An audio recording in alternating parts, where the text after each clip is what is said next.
Hello friends, नमस्ते, जय जगन्नाथ। मैं शुभ लेके आया हूँ एक नया वीडियो पुरी मंदिर के सबसे कंट्रोवर्शियल टॉपिक रत्न भंडार को लेकर। मैंने अपने पिछले वीडियो में जगन्नाथ संस्कृति और पुरी मंदिर के पिछले 2000 साल के हिस्ट्री के ऊपर विश्लेषण किया था, और आज के इस वीडियो में हम जानेंगे क्या उसकी कड़ी इससे जुड़ी हुई है।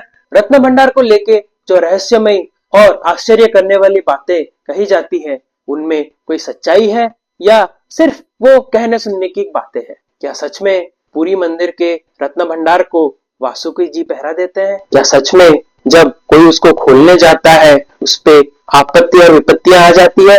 चलिए देखते हैं। तो चलिए शुरू करते हैं ये जान के कि मंदिर परिसर में रत्न भंडार कहां पे स्थित है। जब हम मंदिर के परिसर के अंदर से जगन मोहन के अंदर घुसते हैं, जो कि मेन मंदिर है, तो हमको दो मूर्तियां दिखाई देती है, जय और विजय। जय विजय द्वार को क्रॉस करके जब हम आगे जाते हैं तो मंदिर का मेन मुख्यशाला, जिसको मुख्यशाला भी बोला जाता है, वो आता है, जिसके बाद एक हॉरिजेंटली लकड़ी पड़ी रहती है जिसको भीतरी काठ भी बोलते हैं। इसको क्रॉस करके आगे जाते हैं तो रत्न सिंहासन आता है। अब इस भीतरी काठ से दाहिनी ओर एक रास्ता जाता है जो कि रत्न भंडार की ओर जाता है, और रत्न भंडार की ओर जाते वक्त जो पहला भंडार आता है वो बाहरी भंडार है, जिसमें 3 पाश यानी 3 ताले लगे हुए हैं, जिसकी 3 चाबियां हैं, और वो एक गजपति राजा के पास, एक मंदिर प्रशासन के पास और एक भंडार मेकअप के पास रहता है। अब बाहरी भंडार के अंदर जाने के बाद भीतरी भंडार आता है, जिसमें 2 पाश यानी 2 ताला है। अब इन 2 पाशों के 2 चाबियां हैं जो कलेक्टर के पास डिपॉजिट रहता है। वो भी मंदिर प्रशासन चाबी लॉक करने के बाद ताले के ऊपर वैक्स से अपना सील करती है और फिर वो चाबी लेके कलेक्टर के पास डिपॉजिट करती है। तो दोस्तों, अब बात करते हैं ऐसी कौन सी वो 2 चीजें हैं जो पुरी के रत्न भंडार को सबके आश्चर्य का केंद्र बिंदु बना के रखा है। पहला, मादलापांजी पुरी टेंपल रिकॉर्ड, जिसमें यह वर्णित है कि कैसे 5वीं शताब्दी से लेके आज तक जितने भी राजाओं ने पुरी के क्षेत्र को रूल किया है, जब भी वो कोई राज्य जीत के वापस आते थे तो भगवान जी के दास के स्वरूप अपने साथ लाए हुए सारे सोने, जेवरात, मोती, माणिक्य रत्न भंडार में दान कर देते थे, जिसका लिस्ट और रिकॉर्ड आज हम आपको दिखाएंगे। और दूसरा, रत्न भंडार को और कोई नहीं बल्कि स्वयं महादेव के वासुकी नाग पहरा देते हैं। ये सब मंदिर की मान्यता है और सिर्फ बातें नहीं है, ये सच है, जिसका प्रमाण आज हम आपको इस वीडियो में दिखाएंगे। तो दोस्तों, जैसे कि अभी आप अपने स्क्रीन पे देख पा रहे हैं, हम आपके सामने पूरी मंदिर के कुछ रिकॉर्ड्स और उनके लाइंस प्रेजेंट कर रहे हैं।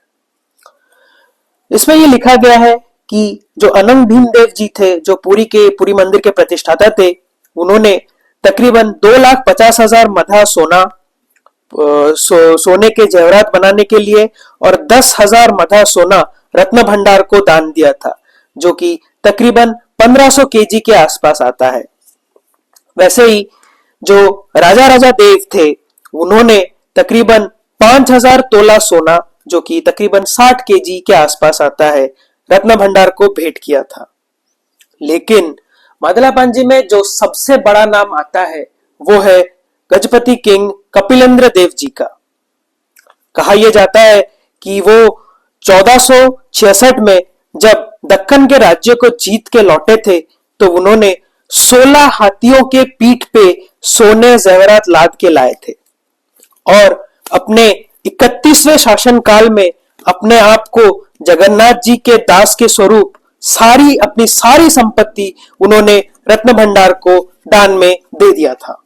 कहा यह भी जाता है कि 1560 में जब नेपाल के राजा जगन्नाथ जी के दर्शन के लिए आए थे, तो वो अपने साथ बहुत दुर्मूल्य हीरे, जवाहरात, मोती, माणिक्य, नीला अपने साथ लाए थे और रत्न भंडार को भेंट किया था। कहा यह भी जाता है कि पुरी के जय विजय द्वार में और मादलापांजी में यह भी लिखा गया है कि उस टाइम का जो रिवाज था कि जो भी राज्य गजपति महाराज जीतते थे तो उसके राजा को, महाराज को अपना मुकुट भेंट करना पड़ता था। और यह लिखा गया है कि गजपति महाराज तकरीबन 46 राज्य को जीत के लौटे थे और उनके साथ उनके राजाओं के मुकुट को भी अपने साथ लाए थे, जो कि उन्होंने रत्न भंडार को भेंट किया है। अगर आप अभी अपने स्क्रीन पे देख सकते हैं तो रिकॉर्ड कहता है कि महाप्रभु जगन्नाथ जी के पास कम से कम 138 किस्म के सोने के जेवरात थे, सिर्फ सोने के जेवरात।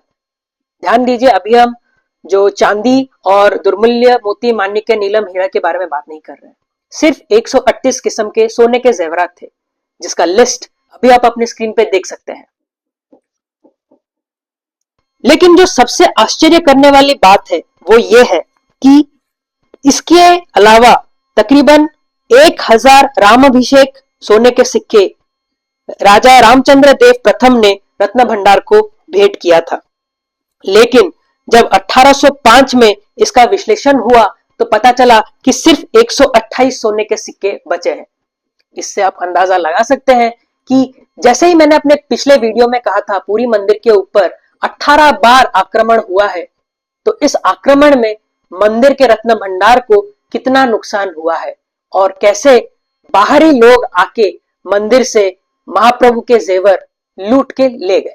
तो दोस्तों, ये तो हो गया मादड़ा पांजी में वर्णित सोने की कुछ मात्राएं जो कि पुरी के राजाओं ने मंदिर को भेंट किया था। लेकिन हजारों हजारों सालों से जो भक्त जमींदार आते थे, मंदिर को दान कर जाते थे, उसका हिसाब मादड़ा पांजी में वर्णित नहीं। और जो 18 बार आक्रमण हुआ था मंदिर के ऊपर, उसमें मंदिर के रत्न भंडार से कितना नुकसान हुआ था, कितना सोना जेवरात मंदिर के रत्न भंडार से लूटे गए थे, उसका भी हिसाब नहीं। वो रत्न भंडार से लूटे गए थे या कहीं और से, क्योंकि मंदिर की मान्यता आज भी यही है कि उसको वासुकी नाग पहरा देते हैं, जिसके लिए रोज महाप्रसाद रत्न भंडार के बाहर रखा जाता है, जो कि अगले दिन खाली पाया जाता है। ये सब सिर्फ मान्यताएं नहीं बल्कि सच साबित हुई। एक बार नहीं, 3 बार। 1978 में रविंद्र मिश्र, जो कि पूरी मंदिर के मैनेजिंग कमेटी के सदस्य थे, वो रत्न भंडार के अंदर गए थे